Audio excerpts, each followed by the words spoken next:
സാറേ, കർണാടകയിൽ നിന്ന് പുതിയ തരത്തിലുള്ള ചില വാർത്തകൾ വരുന്നത് വലിയ തോതിൽ ഇന്ത്യയെ മുഴുവനുമായും ചർച്ച ചെയ്തുകൊണ്ടിരിക്കുകയാണ് ചെയ്യുന്നത്.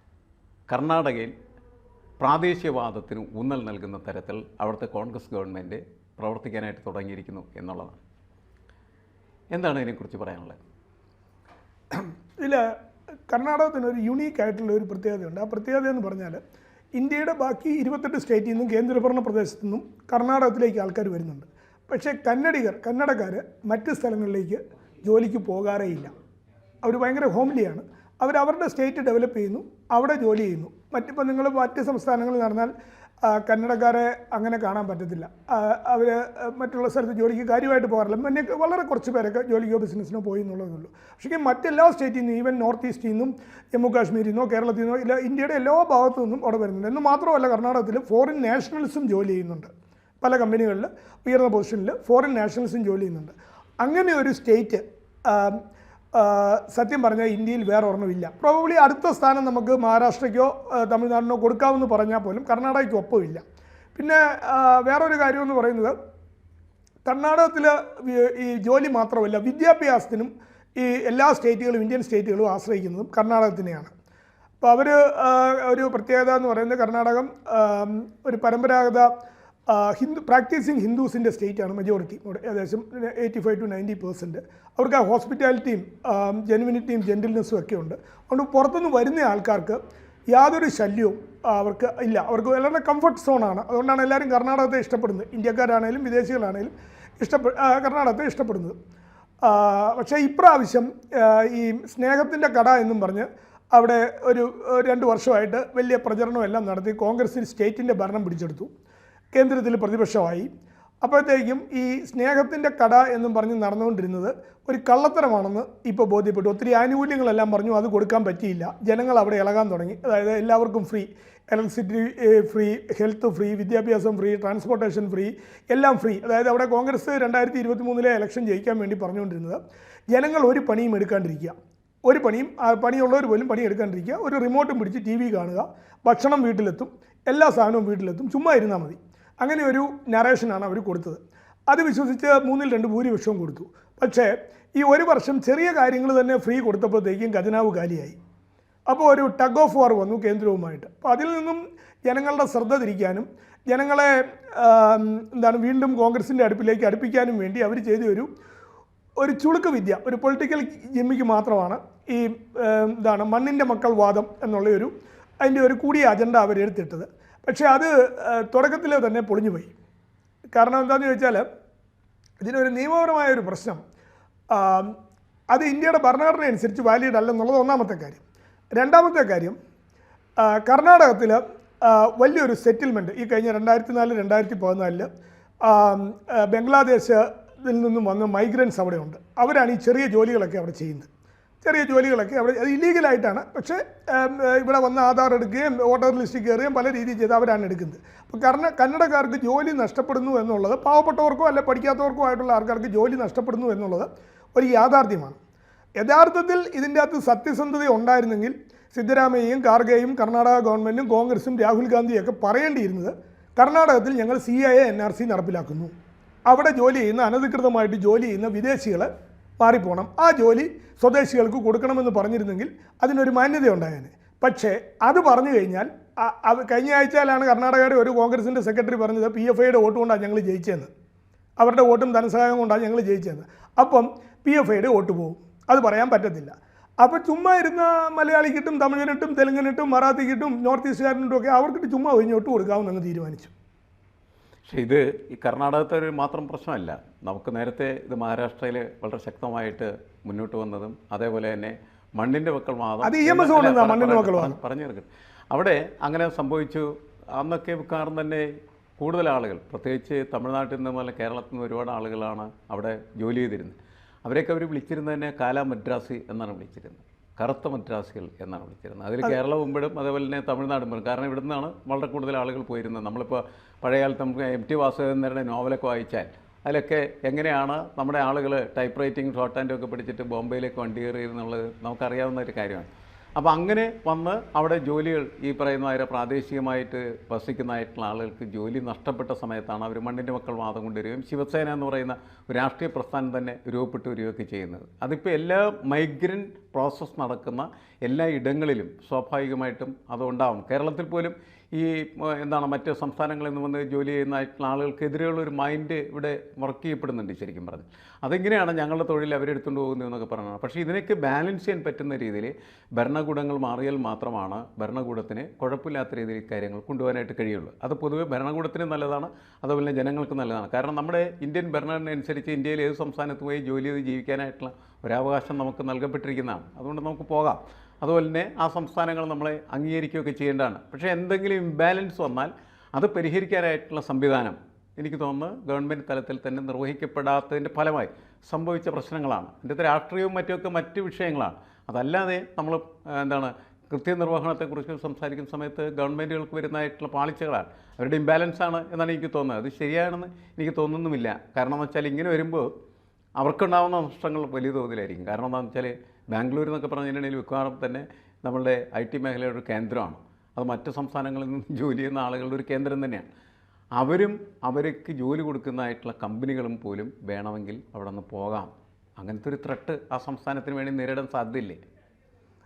അതെ, ഉണ്ട്, അങ്ങനെ ഉണ്ട്. കാരണം ഇത് പണ്ട് ഇതേ പരിപാടി MGRനെതിരെ കരുണാനിധി ചെയ്തു നോക്കിയതാണ്. മലയാളികളെ ഓടിക്കണമെന്ന് പറഞ്ഞ് തമിഴ്നാട്ടിൽ നിന്ന് പണ്ട് കരുണാനിധി ചെയ്ത് നോക്കിയതാണ് MGRനെതിരെ. പക്ഷേ അത് ഭരിച്ചില്ല. അവിടുത്തെ ആൾക്കാർ തന്നെ കരുണാനിധിയെ പിന്നീട് തോൽപ്പിക്കുക ചെയ്തത്. സക്സസീവായിട്ട് MGR ഭരണത്തിൽ വരികയാണ് ചെയ്തത്. അതുകൊണ്ട് ഇന്ത്യയിലെ ഏതെങ്കിലും ഒരു സ്റ്റേറ്റിൽ വേറൊരു സ്റ്റേറ്റിലുള്ള ആൾക്കാരെ ഓടിച്ചു വിടാവുന്നുള്ള ഐഡിയോളജി എടുത്തവർക്കൊന്നും പ്രത്യേകിച്ച് ഒരു നേട്ടമൊന്നും, പൊളിറ്റിക്കൽ നേട്ടമൊന്നും കിട്ടിയിട്ടില്ല. പിന്നെ അതാത് സ്റ്റേറ്റിലുള്ളവർക്ക് ജോലി കൊടുക്കേണ്ടത് അവിടുത്തെ ഗവൺമെൻറ്റിൻ്റെ കടമയാണ്. കർണാടകത്തിൽ ശരിക്കും ഒരു പ്രശ്നം നിലവിലില്ല. കന്നഡികർക്ക് ജോലി ഇല്ലായകയോ അല്ലെങ്കിൽ അവർക്ക് എന്തെങ്കിലും ബുദ്ധിമുട്ടോ ഉള്ള ഒരു പ്രശ്നം അവിടെ ഇല്ല. കാരണം അവരുടെ ലാൻഡിനും പ്രോപ്പർട്ടിക്കും വില കിട്ടി, കൂടുതൽ റെൻറ്റ് കിട്ടാൻ തുടങ്ങി. അതോടുകൂടി അവർ പ്രായണ ഹാപ്പിയാണ്. അവർക്ക് അവരുടെ രാജ്യത്ത് വന്ന വികസനങ്ങളും റോഡിലും കന്നഡക്കാർ ഭയങ്കര ഹാപ്പിയാണ്, അഭിമാനികളുമാണ്. അവർക്ക് അക്കാര്യത്തിൽ പ്രശ്നമില്ല. ഇത് മലയാളത്തിലൊരു ചൊല്ലുണ്ട്, ചുമ്മാ ഇരിക്കുന്നിടത്ത് ചുണ്ണാമ്പിട്ട് പൊള്ളിക്കുക എന്ന് പറയും. ആ പരിപാടിയാണ് ഈ പപ്പുഖാനും സിദ്ധനും ഗാർഗയും എല്ലാം കൂടെ കർണാടകത്തിൽ പറ്റിയത്. ഒരു പ്രശ്നം, അങ്ങനെ ഒരു ഡിമാൻഡ് നിലവിലില്ല. ഇപ്പം അതായത് മറ്റുള്ള ആൾക്കാർക്ക് കൊടുക്കരുതെന്നോ ഇവിടെയുള്ളവർക്ക് കൊടുക്കണമെന്നും പറഞ്ഞ് ഒരു ഡിമാൻഡ് പബ്ലിക്കിൻ്റെ അടുത്തുനിന്നോ അവരുടെ സംഘടനകളിൽ നിന്നോ ഒന്നും നിലവിലില്ല. പെട്ടെന്ന് ഒരു ഉണ്ടിരുന്ന നായർക്ക് ഒരു ഉൾവിളി എന്ന് പറഞ്ഞ പോലെയാണ് പെട്ടെന്ന് ഇതാ ഒരു നിയമം വരുന്നു, ആരും ചോദിക്കുന്നില്ല. അതിൻ്റെ കാരണം, ബേസിക്കായിട്ടുള്ള കാരണം, ഇവർ ഒരു വർഷമായിട്ട് നടത്തിയ ഈ പ്രീണന പരിപാടികൾ കംപ്ലീറ്റ് ഫ്ലോപ്പായി, ജനമെതിരായി. അത് ഈ പാർലമെൻറ്റ് ഇലക്ഷനിൽ കോൺഗ്രസിനെതിരെയുള്ള ജനവികാരം വന്നു. അപ്പോൾ ഞങ്ങൾ ഈ സ്റ്റേറ്റിന് വേണ്ടിയാണ് നിലനിൽക്കുന്നതെന്ന് സ്റ്റേറ്റിനുള്ളവരെ ബോധ്യപ്പെടുത്താൻ നടത്തിയ ഒരു ക്രൂരമായ പൊറാട്ട് നാടകമാണ് അവിടെ നടത്തിയത്. മാത്രമല്ല അവിടെ വന്ന് താമസിക്കുന്ന ആൾക്കാർ, മറ്റ് സ്റ്റേറ്റുകളിൽ നിന്ന് വന്ന് താമസിക്കുന്ന ആൾക്കാർ ഈ കന്നഡക്കാരോടും കന്നഡ നാടിനോടും അവിടുത്തെ രാജ്യത്തോടും ഭയങ്കര റെസ്പെക്റ്റ്ഫുള്ളാണ്. ഇപ്പോൾ ഇതിന് മുമ്പ് അവിടെ ഇരുന്ന മുഖ്യമന്ത്രിമാരും എല്ലാം ഇരുന്നപ്പോൾ അവരാരും ഒരു വളരെ കൈൻഡ് കോഡിയലാണ്, കമ്പാഷനേറ്റാണ്. ഇതുവരെ അങ്ങനെ ഒരു പ്രശ്നമില്ല. ഇവിടെ ഇവർ അനാവശ്യമായിട്ടുള്ള ചില പ്രീണനം നടത്തി സ്വയം ബാങ്ക്രപ്റ്റായി പാപ്പരായി കഴിഞ്ഞപ്പം അതിൻ്റെ ചുമതല ആദ്യം കേന്ദ്രത്തിൻ്റെ മുകളിൽ വെച്ച് കെട്ടാൻ വേണ്ടി കോടതി കൊണ്ട് കേസ് കൊടുക്കുകയും എന്തൊക്കെയോ പരിപാടിയെല്ലാം കാണിച്ചു. പക്ഷേ അതൊന്നും ഫലിച്ചില്ല. ഇപ്പോൾ കേരളം സുപ്രീം കോടതിയിൽ കേന്ദ്രത്തിന് നേരെ കേസിന് പോയ പോലെയായി, അത് ഫലിച്ചില്ല. അപ്പോൾ ഇങ്ങനെയൊരു സംഭവം എടുത്തിട്ട് ഒരു ഡിവിഷൻ ഉണ്ടാക്കാവോ, എന്തെങ്കിലും അഡ്വാൻറ്റേജ് ഉണ്ടാക്കാവോ എന്നാണ് അവർ നോക്കിയത്. പക്ഷേ അത് പാളിപ്പോയി. അപ്പോൾ അതിനകത്ത് സംഭവിച്ചത് ഈ കോൺഗ്രസ് പറഞ്ഞുകൊണ്ടിരുന്ന ഭാരത് ജോഡോയും സ്നേഹത്തിൻ്റെ കടയും എല്ലാം മൃഗീയമായ തട്ടിപ്പായിരുന്നു എന്നുള്ള കാര്യം ജനങ്ങൾക്ക്, ഇന്ത്യയിലെ 28 സ്റ്റേറ്റിലുള്ള ആൾക്കാർക്കും ബോധ്യപ്പെട്ടു. ഈ പറഞ്ഞ കാര്യങ്ങളൊന്നും ഇപ്പം കർണാടകത്തിൻ്റെ തൊട്ടടുത്ത് കിടക്കുന്ന സ്ഥലമാണ് വയനാട്. ഇപ്പോൾ മത്സരിക്കാൻ വരികയാണ്, പിങ്കി മത്സരിക്കാൻ വരികയാണ്. അപ്പോൾ എങ്ങനെയാണ് ഞങ്ങൾക്ക് മറ്റ് സ്റ്റേറ്റുകളിൽ ജോലി ചെയ്യാവോ എന്നുള്ള കാര്യം പുള്ളിക്കാരത്തെ പിടിച്ചു നിർത്തി വയനാട്ടിലെ ആൾക്കാർ ചോദിക്കണം. ഞങ്ങൾക്ക് മറ്റ് സ്റ്റേറ്റിലേക്ക് ഇവിടെ ഞങ്ങൾക്ക് ജോലിയില്ല കേരളത്തിൽ. കോൺഗ്രസ് എന്ന് പറയുന്ന ഒരു പാർട്ടിക്ക് അത്തരത്തിലുള്ള തീരുമാനം എടുക്കാനായിട്ട് പറ്റില്ല. കാരണം അതൊരു ഒരു സംസ്ഥാനത്ത് മാത്രം നിൽക്കുന്ന ഒരു പാർട്ടി, ശിവസേനയ്ക്ക് പറ്റുമത്. കാരണം അവർ അവിടെ മാത്രം കോൺസെൻട്രേറ്റ് ചെയ്യുന്ന ഒരു പാർട്ടി. കോൺഗ്രസ് എന്ന് പറയുന്ന ഒരു ആൾ ഇന്ത്യ പാർട്ടി എന്ന നിലക്ക് തന്നെയാണ് നേരത്തെയും ഇപ്പോഴും ഒക്കെ പ്രവർത്തിച്ചുകൊണ്ടിരിക്കുന്നത്. അവരെടുക്കാൻ പാടില്ലാത്തൊരു തീരുമാനമാണത്. അവരെടുത്ത ഏറ്റവും വലിയ തെറ്റായിട്ടുള്ള തീരുമാനമായിട്ടാണ്. അല്ല, മണ്ണിൻ്റെ മക്കൾ വാദം പറഞ്ഞ ഇടതുകക്ഷികളും DMKയും ഉദ്ധവ് താക്കറെ, അതായത് ശിവസേന, ഈ 3 കക്ഷികളും ഇപ്പോൾ കോൺഗ്രസിൻ്റെ കൂടെ ഇന്ത്യ അലയൻസിലുണ്ട്. അല്ല, അത് ഞാൻ പറയുന്നത് ആർക്ക് ഇത് എടുക്കാം. ഇപ്പോൾ ഉദാഹരണത്തിന് എന്താണെന്ന് വെച്ചാൽ ഏതെങ്കിലും ഒരു സംസ്ഥാനത്ത് മാത്രം നിൽക്കുന്ന ഒരു പാർട്ടിയാണെങ്കിൽ ദർ പോസിബിൾ, അവർക്ക് സാധ്യമാണ്. ശിവസേനയ്ക്ക് അങ്ങനെ ചെയ്യാൻ പറ്റുന്ന അങ്ങനെയാണ്. കാരണം അവരവിടെ മാത്രമേ ഉള്ളൂ, അവരവിടുത്തെ മഹാരാഷ്ട്രവാദികൾ എന്ന നിലക്ക് തന്നെ നിൽക്കുന്നതാണ്. അതല്ലാത്ത പാർട്ടികൾക്ക് അത് സാധ്യമായി തീരത്തില്ല. അറിയാതെ പോലും പറയാത്ത കാര്യമാണ്. അതെ, അതാണ് അതൊരു ആ പോളിസി ഒരു കാരണവശാലും ദേശീയ പാർട്ടികൾ ഒരു കാരണവശാലും. പിന്നെ ഇതിനകത്ത് വേറൊരു കാര്യമുണ്ട്. ഈ തീരുമാനമെടുത്ത സിദ്ധരാമയ്യ ശരിക്കും കോൺഗ്രസ്സുകാരനല്ല, അദ്ദേഹം കമ്മ്യൂണിസ്റ്റുകാരനാണ്. അദ്ദേഹം സോഷ്യലിസ്റ്റ് വഴി കോൺഗ്രസിൻ്റെ അകത്ത് ചെന്നുപെട്ടയാളാണ്. കോൺഗ്രസിൻ്റെ ഐഡിയോളജി ഉള്ള ഒരു ആളല്ല. ഇപ്പം ഒരാളിപ്പോൾ കേരളത്തിൽ കമ്മ്യൂണിസ്റ്റ് പാർട്ടിയിൽ നിന്ന് വന്ന് കോൺഗ്രസ് ചേർന്നു എന്ന് പറയുന്ന പോലെ കർണാടകത്തിലെ കമ്മ്യൂണിസ്റ്റ് പാർട്ടിയായ ജനതാ പരിവാർ അതിൽ നിന്നും കോൺഗ്രസ്സിൽ എത്തിച്ചേർന്ന വ്യക്തിയാണ്. കോൺഗ്രസിൻ്റെ ഐഡിയോളജി ഒന്നും പുള്ളിക്കില്ല.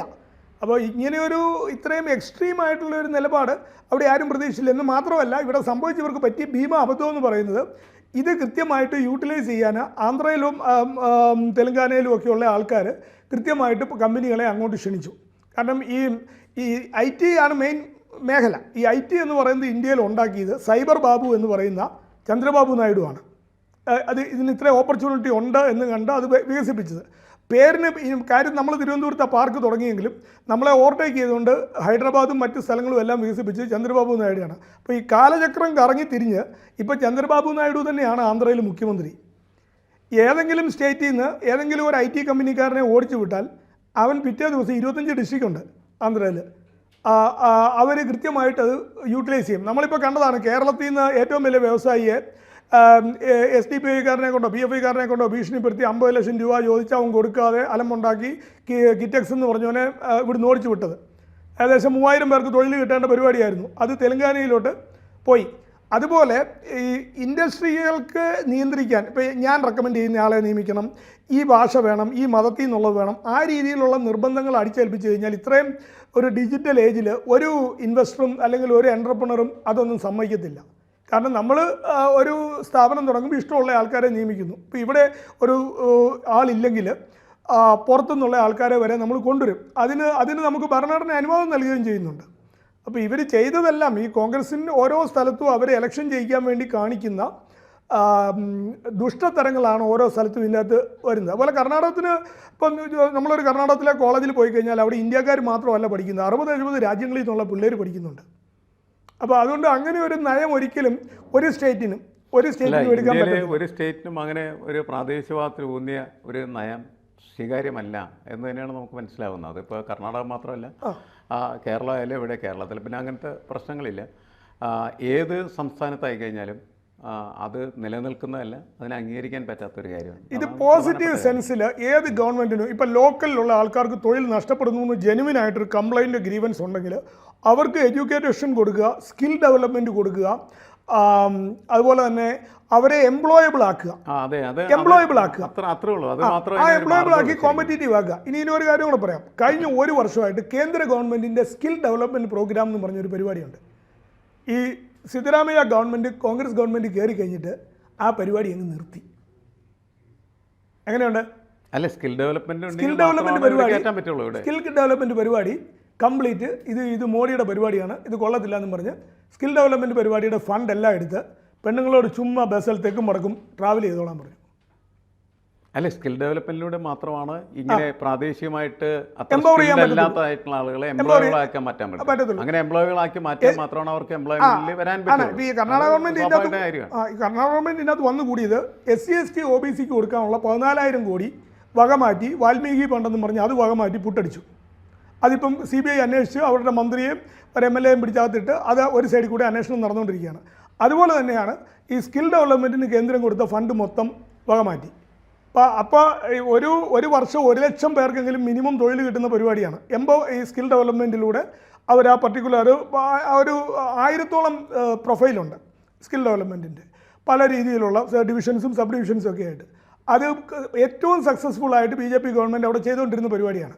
പക്ഷേ ഒരു രാഷ്ട്രീയ പകയുടെ പേരിൽ അത് നിർത്തി. അതായത് അവനവനിട്ട് തന്നെ അവനവൻ പണി കൊടുക്കുന്ന പരിപാടിയാണ് അവിടുത്തെ ഗവൺമെൻറ് ചെയ്തത്. അതായത് അവിടുത്തെ കുട്ടികൾക്ക് പഠിക്കാനുള്ള ഫണ്ടമെൻ്റൽ ആയിട്ടുള്ള അവകാശം നിഷേധിച്ച് ഈ സ്കിൽ ഡെവലപ്മെൻറ്റ് ഒരു എംപ്ലോയബിൾ ആകുക, നിങ്ങളൊരു ജോലിക്ക് ചെല്ലുമ്പം കമ്പാറ്റബിൾ. അല്ല, അത് വേണമെങ്കിൽ അവരുടെ ഗവൺമെൻറ്റിനും ഈ സ്കിൽ ഡെവലപ്മെൻറ്റ് പ്രോസസ്സ് ആരംഭിക്കാവുന്നേ ഉള്ളൂ. ശരിക്കും ഇപ്പോൾ വന്നിരിക്കുന്ന ഈ പ്രാദേശിക പ്രശ്നങ്ങൾ പരിഹരിക്കാൻ എന്ന് വെച്ചാൽ അവർക്ക് തൊഴിൽ നഷ്ടപ്പെടുന്ന ഒരു സാഹചര്യം ഉണ്ടെങ്കിൽ അത് തീർച്ചയായിട്ടും അവരെ സ്കിൽഡാക്കി മാറ്റി എംപ്ലോയബിളാക്കി അവരെ എംപ്ലോയ്മെൻറ്റ് കൊടുക്കാൻ പറ്റുന്ന വിധത്തിൽ പാകപ്പെടുത്തിയെടുക്കുക.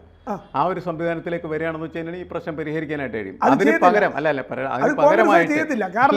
അതിന് പകരമായിട്ട് ഈ പ്രാദേശികവാദം ഉയർത്തുക എന്ന് പറയുന്നത് ഒരിക്കലും ന്യായീകരിക്കാൻ പറ്റുന്ന ഒരു കാര്യമല്ല.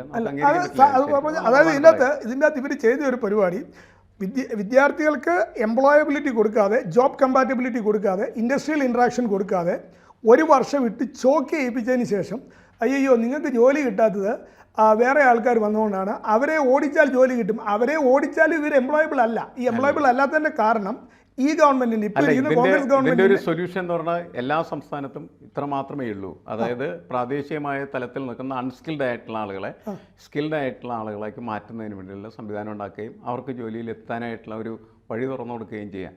അതൊക്കെയാണ് ചെയ്യാനുള്ളൂ. മറ്റതൊരിക്കൽ പോലും ന്യായീകരിക്കാൻ പറ്റുന്ന ഒരു വാദമല്ല. മാത്രമല്ല അവിടുത്തെ കന്നഡക്കാരായിട്ടുള്ള നല്ല ജനങ്ങളുടെ പിന്തുണയും അവിടെ പുറത്തുനിന്നുള്ള ആൾക്കാർ വരുന്നതിലും അവർ ഡെവലപ്പ് ചെയ്യുന്നതിലും അവിടുത്തെ ജനങ്ങൾ ഹാപ്പിയാണ്. അതെ, കാരണം ജനങ്ങൾ ഒരിക്കലും അവർക്ക് ഒരുപാട് പണം ഇവർ വരുന്നതിൻ്റെ ഫലമായിട്ട് കിട്ടുന്നുണ്ട്. നമ്മളുടെയൊക്കെ എൻ്റെയൊക്കെ മകനും അവൻ്റെയൊക്കെ കൂട്ടുകാരും ഒക്കെ എന്ന് പറഞ്ഞാൽ അവിടെ ഇങ്ങനെ പോകുന്ന സമയത്തൊക്കെ അവർ എത്രയോ വലിയ വാടക കൊടുത്തിട്ടാണ് ഓരോ ചെറിയ ചെറിയ ദ്വാരങ്ങൾ താമസിക്കണമെന്ന് അറിയാം. ഇതൊക്കെ അവർക്ക് വലിയ ഗുണമായിട്ടാണ് കന്നഡൻസ് കണക്കാക്കുന്നതെന്നാണ് ഞാൻ കണക്കാക്കുന്നത്. എപ്പോഴും അവിടുത്തെ ജനത കൃത്യമായിട്ട് പുറത്തുനിന്നുള്ള, അതായത് ഇന്ത്യയിൽ നിന്നുള്ള മറ്റ് ഇന്ത്യക്കാരെ ജാതിമത ഭേദമന്യേ വെൽക്കം ചെയ്യുന്ന ജനതയാണ്. മറ്റു വിദേശികളെയാണ് ഇപ്പോൾ ആഫ്രിക്കയിൽ നിന്നോ ഈസ്റ്റ് ഏഷ്യയിൽ നിന്നോ ഒക്കെ വരുന്ന ആൾക്കാരെ നമുക്ക് നല്ലത്. അത് മാറ്റാനുള്ള ഒരു ശ്രമമാണ് ഈ ഗവൺമെൻറ് നടത്തിയത്. അതായത് ഗവൺമെൻറ്റിൻ്റെ പരാജയം മറച്ചു വെക്കാനും ഗവൺമെൻറ്റിൻ്റെ കള്ളത്തരങ്ങൾ, ഈ കേന്ദ്ര ഗവൺമെൻറ് കൊടുത്ത പൈസ അടിച്ചു മാറ്റിയത് മറച്ചു വെക്കാൻ വേണ്ടി നടത്തിയ ഒരു അഭ്യാസമാണ് ഇപ്പോൾ പുറത്തു വന്നിരിക്കുന്നത്. എന്തായാലും ഇതൊക്കെ തിരുത്തി മുന്നോട്ട് പോകും എന്ന് നമുക്ക് പ്രതീക്ഷിക്കാം. ഇല്ലെങ്കിൽ തിരിച്ചു വരുന്ന മലയാളിയെ എങ്ങനെ ഇവിടെ അക്കോമഡേറ്റ് ചെയ്യും എന്നുള്ള ഒരു പ്രശ്നം കേരളത്തിനും കൂടെ വരും. അതെ, എല്ലാ സംസ്ഥാനത്തിനും വരുന്ന, അല്ല വേറെ സംസ്ഥാനത്തേക്ക് അത്ര ഉണ്ടാവുള്ളൂ. തിരിച്ചു വരുന്നവരെ ഉള്ള സൗകര്യം ഇവിടെ ഇല്ല. അല്ല, ഇവിടേക്ക് വരില്ല അവർ, വേറെ ഏതെങ്കിലും സംസ്ഥാനം. കാരണം ഈ IT കമ്പനികൾ തന്നെ വേറെ സംസ്ഥാനത്തേക്ക് പോകാനുള്ള സാധ്യതയുള്ളൂ. അപ്പോൾ അതൊന്നും ഉണ്ടാവില്ലായിരിക്കും. ഗവൺമെന്റ് അതിൽ നിന്ന് പിന്മാറിയിട്ടില്ല, മാറ്റി വെച്ചിരിക്കുന്നു എന്നാണ് പറഞ്ഞിരിക്കുന്നത്. പിന്മാറിയെന്ന് അവർ ഇതുവരെ പറഞ്ഞിട്ടില്ല. അല്ല, മാറുമെന്ന് പ്രതീക്ഷിക്കാം. മാറുമെന്ന് പ്രതീക്ഷിക്കാം. ഏതായാലും ഈ ഭരണഘടന പാർലമെന്റിൽ പൊക്കിപ്പിടിച്ച ആളോട്, പുള്ളിയുടെ അനുയായികളോട് ആദ്യം ഇതൊന്ന് വായിക്കാൻ, ഈ പല നിയമങ്ങളും ഉണ്ടാക്കുന്നതിന് മുമ്പ് ഭരണഘടനയും പൊക്കിപ്പിടിച്ച ഒരാൾ നിൽപ്പുണ്ട്, ഒരു 55 വയസ്സുള്ള യുവാവ്. ആ യുവാവിനോട് ബാക്കി കൂടെയുള്ള ആൾക്കാരോട് ഇതൊന്ന് വായിക്കാനും കൂടെ പറയേണ്ടതുണ്ട്. ശ്രീജിത്ത് പണിക്കരോ ആരോ ഒരാൾ പറഞ്ഞിട്ടുണ്ട് വായിക്കണം. അല്ല, ഭരണഘടന പറയുന്നതനുസരിച്ച് പ്രവർത്തിക്കുക, ഭരണഘടനയെ കൂടുതൽ സ്നേഹിക്കുകയും ബഹുമാനിക്കുകയൊക്കെ ചെയ്യുന്ന ഏതൊരാളും ഏത് പാർട്ടിയിലായി കഴിഞ്ഞാലും അവർ ചെയ്യേണ്ട കാര്യം അതാണ്. അതപ്പോൾ അങ്ങനെ പോകുന്ന നമുക്ക് പ്രതീക്ഷിക്കാം. കൂടുതൽ വാർത്തകളും വിശേഷങ്ങളും നിങ്ങളിലേക്ക് എത്താൻ ABC മലയാളം സബ്സ്ക്രൈബ് ചെയ്യുക, ബെൽ ബട്ടണും അമർത്തുക.